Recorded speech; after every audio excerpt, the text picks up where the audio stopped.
라라라라라 유럽컵 라라라라라 새벽에 또 재밌는 소식 하나 나왔습니다. 지금 여기 나와 있는 거는 키스 다우니, 뉴캐슬의 1티어, 그냥 완전 0티어 기자고요. 리버풀의 폴 조이스랑 같은 레벨이라고 보시면 됩니다. 그동안 이삭이 팀을 떠날 것 같다, 이삭이 리버풀로 완전히 갈 것 같다, 이런 발표는 안 했지만은 지금 현재 루이스 디아스의 이적이 확정되면서 연쇄적으로 포워드들이 움직일 것에 대한 언급을 키스 다우니로부터 나왔습니다. 뒤쪽에 루이스 디아스 관련해서도 한 번 더 다루겠지만은 키스 다우니가 어떤 말을 했냐 한번 보시면, 바이에른 뮌헨은 루이스 디아스의 이적료에 대해 리버풀과 합의했다고 전해집니다. 독일의 챔피언 바이에른 뮌헨은 디아스를 위해 프리미어리그 챔피언 리버풀에게 7,500만 유로에 달하는 이적료를 지불할 예정입니다. 이는 디아스가 떠난 후 더 많은 자금을 쓸 수 있게 되어 알렉산더 이삭을 원하는 리버풀에게 연쇄적인 효과, 연쇄적인 반응을 가져올 가능성이 있습니다. 보수적으로 말해야 되는 그 0티어 기자로부터도 이런 언급이 나왔다는 것은 이미 내부적으로 이삭이 리버풀로 갈 가능성을 대단히 높게 보고 있고, 이 이적 자금이 이삭을 데려오기 위한 그 이적료에 합쳐질 것이라는 것도 어느 정도 말해주고 있죠. 이런 구조들을 보게 되면은 점차가 아니라 확신에 가까워지고 있습니다. 뉴캐슬이 이삭을 보내고 세슈코를 데려오고, 이삭은 어떤 금액으로 리버풀로 갈지 그것만 지금 기다리고 있는 거지, 모든 흐름 정황들은 이삭은 리버풀로 합류하게 될 것이다, 그리고 그 대체자가 누구일 것인가, 그 정도만 포커싱이 되고 있습니다. 이것도 조금 진부하지만 로마노가 언급한 거를 많은 분들이 신뢰하고 믿지 않습니까? 로마노도 곧바로 알렉산더 이삭은 이적하는 것에 대해서 이제 확신을 가지고 있고, 리버풀로의 이적에 대해 저도 확신을 하고 있습니다. 첼시, 아스날, 맨유, 사우디도 아니고 이삭은 오로지 리버풀로의 이적만을 원합니다 라고 코멘트가 계속 이어지고 있습니다. 다들 지금 시간 문제로 여겨지고 있습니다. 어느 만큼의 비드가 될지, 1억 2천만 파운드, 3천만 파운드, 4천만 파운드, 1억 5천만 파운드, 그에 대한 디테일만이 여겨질 뿐 정말 시간 문제입니다. 정말로. 오늘 그리고 완전히 확정난 소식 하나 있죠. 루이스 디아스 바이에른 뮌헨 이적 확정, 7,500만 유로, 주금은 대략적으로 27만 유로 안팎. 리버풀이 그간 나퍼세일로 유지하던 디아스가 판매되면서 이삭과 관련된 딜이 급진적으로 이뤄질 확률이 높아지고 있습니다. 디아스가 나가게 되는 거는 사실 좀 머리 아픈 거긴 합니다. 아르네 슬롯은 디아스를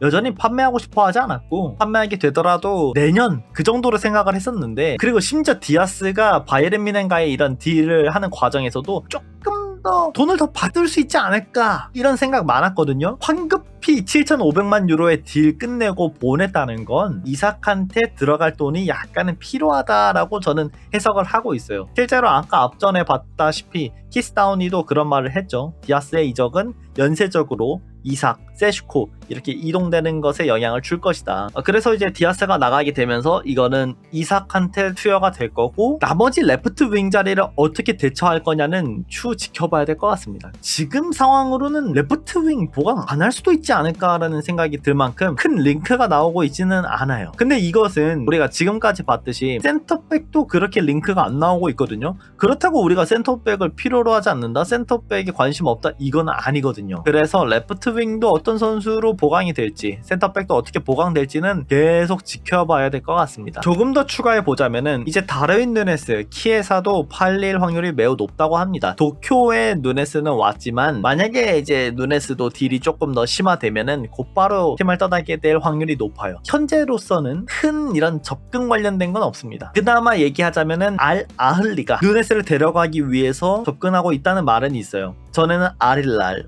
여러 팀, 알나스르 이런 팀들이 나왔지만은 현재로서는 알 아흘리, 다른 누네스가 팀을 떠나는 것은 무조건 발생할 거니까 다른 누네스에 대한 정이 있으셨던 분들은 조금씩 정리하긴 해야 됩니다. 이제 슬슬. 그러면은 현재 분위기를 봤을 때 이삭은 언제쯤 리버풀에 올 수 있을까요? 실제 딜이 이루어질까요? 다른 것 집중할 필요가 없어요. 무조건 뉴캐슬이 세슈코와의 거래를 언제 확정 짓는가, 이게 중요합니다. 지금 분위기 봐서는 뉴캐슬과 라이프치히 간의 거래가 빨리 성사되고 있는 느낌이거든요. 실제로 스키라, 로마노도 언급을 했는데 뉴캐슬과 라이프치히 간의 거래가 더 적극성을 띠고 있다. 세슈코의 딜이 한 조만간 일주일 내로 끝날 것 같거든요. 선영입이 나와야 돼요. 뉴캐슬이 세슈코를 데려왔다. 그러면서 이삭도 바로 연쇄적으로 움직이게 될 확률이 높기 때문에 우리가 지금은 이삭에 대한 비드나 이런 걸 보는 것도 중요하지만 우선적으로는 뉴캐슬과 세슈코 간의 거래가 되느냐, 뉴캐슬이 확실하게 영입을 성사시켰느냐가 우리한테는 가장 중요합니다. 지금 분위기 봐서는 디아스, 바이에른 뮌헨, 그러면서 세슈코, 뉴캐슬, 이삭이, 리버풀 연쇄적으로 반응이 되고 있는 게 보이죠. 높은 확률로 리버풀도 이삭을 데려오는 데 있어서 그래도 자금 마련은 어느 정도 해야겠다라는 생각이 있었을 거고, 디아스가 빨리 넘어가게 되면서 우리는 이제 이삭한테 비달 준비 끝났어, 너네 지금 대체자 어떻게 되고 있어? 라고 말하고 있을 수 있어요. 과연 어느 금액의 이적이 성사될지, 뉴캐슬이 어느 금액까지 협상을 봐줄지가 궁금하긴 합니다. 그리고 추가적으로 나오는 내용들 보면은 뭐 위사나 이런 선수를 백업으로 데려오고 싶어 하는 것 같은데, 백업은 나중에라도 보강할 수 있잖아요. 주력 자원으로 장기적으로 키울 수 있는 9번이 더 중요할 겁니다. 제가 그냥 개인적으로 생각하는 거지만 세슈코는 뉴캐슬하고 꽤나 어울린다고 저는 생각을 해요. 세슈코 입장에서도 뉴캐슬이면은 챔피언스리그 경험도 할 수 있고 주전으로서 출전 기회를 받으면서 성장하기에 적합한 구단이 아닌가라는 생각이 있거든요. 저는 이게 꼭 이삭과 관련된 그런 것만이 아니라 실제로 세슈코는 뉴캐슬전 충분히 어울린다고 생각을 합니다. 세슈코도 혹시나 뉴캐슬에 오게 된다, 우리가 9번 명단에 얘기했던 세슈코, 요케레스, 에키티케 이런 선수들이 모조리 프리미어리그에 모이게 되면서 다음 시즌 9번 보는 맛도 상당합니다. 정말 상위권에 있는 팀들 9번 나열해 보면은 되게 재밌어요. 그러면은 우리가 앞으로 포워드는 에키티케랑 이삭 두 명을 데리고 있을 확률이 높게 됐고 레프트 윙이 빠져버렸잖아요. 과연 그럼 리버풀이 레프트 윙을 보강할까에 대한 의구심은 있어요. 현재로서 레프트 윙 자리는 말릭 포파나 정도만 언급이 되고 있습니다. 과연 레프트 윙을 보강할까? 결정을 어떻게 내릴지 우리가 확신할 수가 없습니다. 레프트 윙 조합으로 보게 되면은 사실 433 기준으로 보든 어떤 거를 보든 상관은 없습니다. 9번 에키티케랑 이삭을 동시에 출전시키는 게임에서 비르츠가 레프트 윙 저 자리를 그대로 뛸 수가 있어요. 사실 저 자리는 꼭 비르츠만이 아니라 각포가 들어가도 되는 거거든요. 저러면서 풀백들의 오버래핑이든 언더래핑이든 공격 가담을 조금 더 늘리기만 하면은 빌드업을 하는 상황에서 도움을 줘야 되는 선수 구성도 괜찮고 그리고 공격 자원으로도 괜찮거든요. 이건 무조건적으로 투톱을 한다가 아니라 투톱을 쓰는 그림으로도 포메이션을 그렸을 때 밸런스가 상당히 괜찮다는 거죠. 꼭 이것도 안 해도 되고 433 기준이든 뭐 4-2-3-1 기준으로 가더라도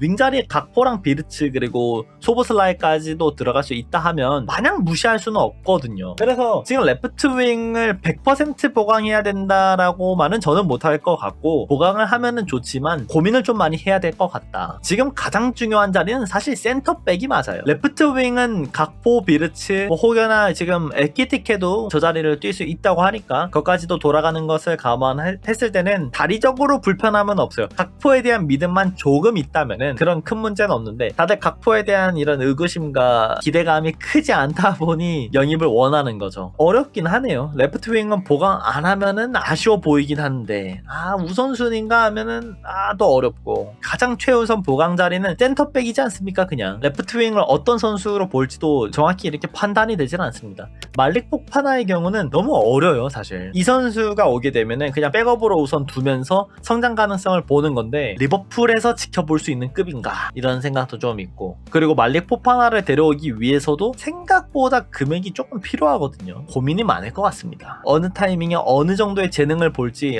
진짜 너무 어렵네요. 이 자리는 아르네 슬롯은 꽤나 각포를 신뢰하거든요. 우리는 신뢰를 못할 수 있을지언정 아르네 슬롯은 각포를 주전 레프트 윙으로 지금은 두면서 뭔가를 그릴 것 같아서 현재로서는 레프트 윙보다는 센터백에 더 시간을 쓰지 않을까 하는 생각이 더 강하긴 합니다. 물론 데려온다면은 반대 안 합니다. 지금부터는 이제 반대하는 거 절대 없고 오게 되면은 그 선수가 어떤 의도성으로 영입되었는가만 해석할 것 같아요. 충분히 영입을 할 수는 있습니다. 그러면 리버풀은 게히를 영입하려는 것일까? 아니면 다른 명단이 있을까? 첫 번째로 스페인 언론에선 계속 코나테를 FA로 데려오려고 합니다. 확정적이다 이렇게 얘기할 수는 없어요. 코나테를 데려오는 방법, 이적료를 지불하는 선택 아니면은 FA 이런 방법 쪽에서 FA로 자유계약으로 데려오는데 뭐 확신을 하고 있다, 자신감을 보이고 있다, 이런 얘기는 많이 나와요. 근데 또 한편으로는 코나테도 재계약을 할 것 같다, 재계약 의사가 있다라는 말도 나오고는 있거든요. 그래서 코나테가 어떻게 될지는 우리가 쉽게 판단은 못할 것 같아요. 다만 현재 이사까지도 데려오는 리버풀 스쿼드를 봤을 때 코나테가 과연 떠나려고만 할까? 저는 아닐 것 같거든요. 그리고 리버풀이 만약에 코나테가 떠나려는 기미가 보였다면은 훨씬 더 강력한 센터백 이적설이 나와야 된다고 생각을 해요. 그런데 우리가 지금 게이 관련해서 오은스테인, 폴 조이스 언급된 거를 딱 보잖아요. 리버풀은 게이 관련해서 특정 금액 이상으로 비드할 생각이 없다라고 의견을 지금 고수하고 있어요. 왜 그럴까 한번 생각해 보면은 현재 게이는 출전 보장을 원합니다. 우리가 계속해서 얘기했죠. 이거는 월드컵 특수성이 있기 때문이에요. 그러면서 크리스탈 팰리스는 게이를 최소 4천만 파운드 이상, 한 4,500만 파운드에 판매하려는 생각을 가지고 있습니다. 그럼 우리가 생각해 보세요. 리버풀 입장에서 보게 되면은 당장 게이를 데려올 필요가 있을까요? 데려오기 어려워요. 게이한테 출전 보장을 해줘야 되고 4천만 파운드 이상의 이적료도 필요해요. 지금 데려오게 되면. 근데 만약에 리버풀이 게이를 내년에 데려오려는 생각을 하잖아요. 그럼 게이도 트로피를 원할 거 아니에요, 슬슬. 그러면은 출전 시간에 완전 그냥 고정적으로 뛰지 않더라도 리버풀이 오라고 하면은 오게 될 확률이 있다는 거죠. 이삭도 빼오는 팀이에요. 우리가 FA로 풀린 게이를 데려오는 데 있어서 낮은 포지션에 있을 거라는 생각은 없어요. 리버풀도 그런 자신감이 있다라고 하면은 게이한테 지금 4천만 파운드를 비드할 이유가 없죠. 어차피 이번 시즌 데려오면은 게이한테 출전 보장도 못 해줄 거고, 코난테를 보내더라도 적어도 여름 이적 시장에 보낼 건 아니기 때문에 게이한테 시간을 부여해줄 수 있는 자리 자체가 없어요. 그럼 게이도 불만이고 우리도 돈을 지불해놓고는 게이를 그냥 백업으로만 두는 상황이라서, 솔직히 말해서 게이에 대한 이적료가 조금 더 내려가 버리는 거 아니라면, 그리고 게이가 출전에 대한 그런 의지를 좀 내려놓는 게 아니라면은 현실적으로 이번 시즌 게이가 올지는 잘 모르겠습니다. 리버풀이 이 자리는 고민은 많이 하겠지만 현재로서 그렇게 긍정적인 느낌을 못 받고 있어요. 이제는 물론 이삭을 데려오기 위해서 이쪽에 모든 관심과 힘이 들어가고 있다 보니 게이와 관련된 이런 코멘트가 아예 안 나온다거나 딜이 진행이 안 되고 있는 거일 수도 있는데 충분히 이해가 되는 상황이에요. 다음 시즌은 FA로 데려올 수 있는데 지금 4,500만 파운드 뭐 이 정도를 지불하면서 그게 맞냐 이런 생각이 드는 거죠. 크리스탈 팰리스도 게이를 판매하면서 이적료를 받고 싶어하는 의지가 있다라고 하면은 시간이 갈수록 우리가 유리하거든요. 크리스탈 팰리스는 이번에 팔아야만 하니까. 그런 것들을 보아하니 리버풀은 오히려 장기전으로 그냥 가려는 생각이 있나 싶은 생각이 있습니다. 지금 봤을 때는. 남은 시간 동안 우리가 집중해야 될 거는 크리스탈 팰리스가 게이를 정말 판매하려 할까, 이적료를 어떻게든 챙기려고 할까, 이런 내용과 관련된 부분들을 보게 되면은 알 수 있지 않을까 싶습니다. 마지막 최종 관심은 결국 이거일 거예요. 이삭한테 어느 만큼의 금액을 비드할 수 있을 것이냐. 사람마다 의견이 많이 갈리긴 합니다. 리버풀은 최소 1억 2천만 파운드에서 1억 5천만 파운드까지도 고려하는 중이거든요. 와, 정말 큰 금액이긴 해. 지난번에 여름 이적 시장 지출 3억 파운드 했다고 했잖아요. 2억 9,500만 파운드, 1억 2천만 파운드만 추가하더라도 우선 4억 파운드가 돌파됩니다. 그러니까 현재까지 2억 9,500만 파운드 지출했는데 여기서 1억 2천만 파운드만 하더라도 이제 4억 파운드 돌파예요. 4억 2천만 파운드가 역대 이적 시장 최대 지출. 리버풀은 근데 여전히 레프트 윙에 대한 보강, 아니면은 센터백 보강까지도 있잖아요. 그거 감안하면 진짜 5억 파운드 나온다는 거예요. 5억 파운드 지출 어마어마한 겁니다. 1조에 도달은 안 되는 건데 1조에 정말 도달할 수도 있어요. 그래서 리버풀이 그동안 애매하게 뭐 역대 지출 뭐 3위, 5위, 10위 뭐 이런 게 아니라 그냥 역대 1위를 찍어버리겠다 생각까지도 가는 것 같습니다. 높은 확률로 센터백까지 가면은 기록 쓰는 거죠. 프리미어리그만이 아니라 저 5억 파운드 뚫으면은 그냥 역대 1위라고 저는 보고 있습니다. 디테일하게 찾아보질 않아가지고 아닐 수도 있긴 한데 제가 최근에 본 걸로는 5억 파운드면은 1위가 맞습니다. 단일로에 첼시는 겨울하고 여름 합쳐서 1조를 썼거든요. 제가 지금 말하고 있는 거는 이적시장 하나. 이렇게 생각하다 보면은 리버풀이 이거 5억 파운드 이거 맞습니까? 걱정하시는 분들이 많아요. 걱정 충분히 할 수 있습니다. 그러면은 리버풀이 어느 정도의 금액을 벌어놨냐, 벌 수 있는가도 가볍게만 체크해보면은 대략적으로만 보시면 됩니다. 이게 유로랑 파운드가 헷갈려서 제가 약간 틀리는 거 있을 텐데 대략적인 금액으로만 보면 돼요. 루이스 디아스는 파운드로 따지면 6,500만 파운드고요. 환사가 3,000만 파운드일 겁니다. 켈러허가 1,800만 파운드 안팎. 아놀드도 들어가긴 해요. 1,000만 유로니까 한 800만 파운드로 쓸게요. 넷필립스 300만 파운드 안절인가요? 뭐 이렇게 정도 써두고 여기서 추가로 가게 되면은 엘리엇 잠재적으로는 4,000만 파운드라는 얘기가 나오고 있고 모튼도 한 1,000에서 1,500만 파운드, 누네스는 5,000만 파운드 이상까지 매각을 하려 하고 있죠. 키에사도 판매하게 되면은 지금 1,000만 파운드 언저리가 나올 거예요. 여기서 이제 도크, 뭐 치미카스 등등 다 포함시키면은 진짜 이적 한 8,000만 파운드까지 나옵니다. 리버풀의 목표가 한 3억 파운드일 확률이 높아요. 원하는 선수들을 다 매각했을 때는 3억 파운드를 맞춰보자. 우리가 앞서 지출한 내역 말했을 때 5억 파운드를 얘기했잖아요. 그럼 5억 파운드를 지출하고 3억 파운드를 팔아서 남기면은 순지출은 2억 파운드 정도예요. 괜찮아요, 진짜. 내 스pen딩이죠. 그냥 내 스pen딩이 2억 파운드. 꽤 괜찮은 거예요, 이건. 그래서 현재로서는 남은 선수들이 어느 금액에 어떻게 팔리는지를 지켜보면 좋을 것 같아요. 누네스랑 키에사도 무조건 팔린다고 하거든요, 로마노 입에서는. 그거에다가 도크도 2,500만 파운드 그때 걸어놨으니까 혹시라도 위사가 나가게 되고 아니면 뭐 특정 팀들이 윙어가 하나 빠지게 되면은 도크를 리버풀이 밀어 넣으면서 판매를 하려 할 수도 있어요. 티미카스는 당연히 로버트슨과 캐리케즈가 있다 보니까 판매가 될 확률이 지금도 너무 높고 모튼도 여러 팀들의 관심을 받고 있는 만큼 판매될 수 있고요. 엘리엇은 정말 많은 팀들이 관심을 보이고 있죠. 어느 금액에 판매할 수 있느냐만 보면 될 것 같고요. 현재로서는 2억 5천만 파운드에서 3억 파운드까지도 잠재적으로는 나오니까 리버풀이 돈 있습니까? 리버풀 돈 괜찮습니까? 이런 질문은 너무 걱정 안 하셔도 될 것 같아요.